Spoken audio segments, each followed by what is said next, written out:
So you're looking to sell your machining business. Stephen, I know that this is probably a difficult time for you and you're trying to figure a lot of things out. There's a lot of difficult terminology thrown around when we talk about transition of a business like a machine shop. Do you transfer it to an internal employee? Do you sell it to someone external? Do you just shut it down and liquidate the machinery? And there's a lot of terminology like EBITDA calculations and things like that thrown around. I just wanted to share a couple of my thoughts with you about kind of how you transition out of your machine shop, make sure you're set up for retirement. So, I've recently actually purchased a business myself, and one of the things that I, found to be the most important aspect of that is what is the mechanism of lead generation for that business?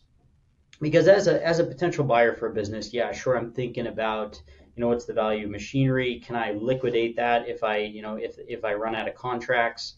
What is the value of the long term contracts? Obviously, that's a big thing on my mind. But what I really want to know is, in 12 months or whatever that time period is that those contracts expire or those blanket orders go away, how am I going to generate new business here? So in my mind, one of the most important aspects of selling a business is what is the lead generation mechanism. And a lot of machine shop owners that I've seen close down their businesses haven't really put a lot of thought into this. And the reality of the situation is let's just throw out some hypothetical numbers. Let's say that your machine shop generates $800,000 in gross revenue per year. So if you have your lead generation mechanism set up properly and you're using digital marketing to drive new traffic to your website and get new business, I believe that you can easily add about 30% onto the valuation of your company. So let's just say, doing the math, that you were going to sell your business for a 2 year valuation, so you'd be selling it for $1.6 million. You wanted to add 30% to that number, which is $500,000. So, in order to increase the value of your company by that number, you would need to purchase $500,000 worth of brand new equipment. That would increase the valuation. Or alternatively, you could invest about $40,000 into digital marketing. Now, I know that when I talk about digital marketing, you think to yourself, well, how do I have a guarantee that it would work? And that's a really good question that is pretty easy for me to explain if I can show you data from previous customers. But I believe that if you were to spend that amount of money, it'd be pretty feasible, pretty easy for you to generate about one lead per week.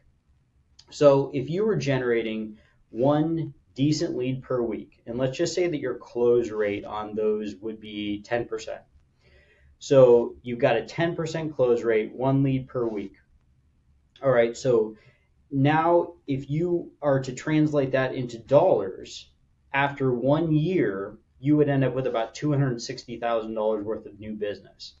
So once again, add that to your 2 year valuation, which in reality, it's a lot more valuable than that, because if you can set up your SEO properly, you're going to have much, much longer than 2 years worth of value out of that work.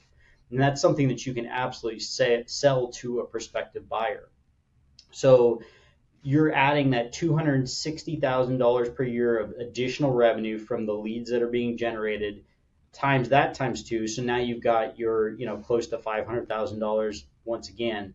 So you've invested that $40,000 to get that that $500,000 additional value to your business, that 30% increase, where any other way that you were to increase your business by that amount would cost you just about that amount. So I just think that, when you're thinking about how you're going to sell your business, how you're going to set yourself up for retirement, the smartest thing that you can do is invest in really what the future of the buyer of that business. How can you make his life secure? How can you actually help him be set up for success when he purchases that business? And obviously that, if you can set him up for that, that's going to make him feel more comfortable and obviously be willing to give you a much higher price on that business. So those are just my thoughts on that. You can take it or leave it. I know that there's a lot of people that talk about business transition and machine shop transition. There's full consulting agencies that'll go through a lot of financials and calculations and things like that.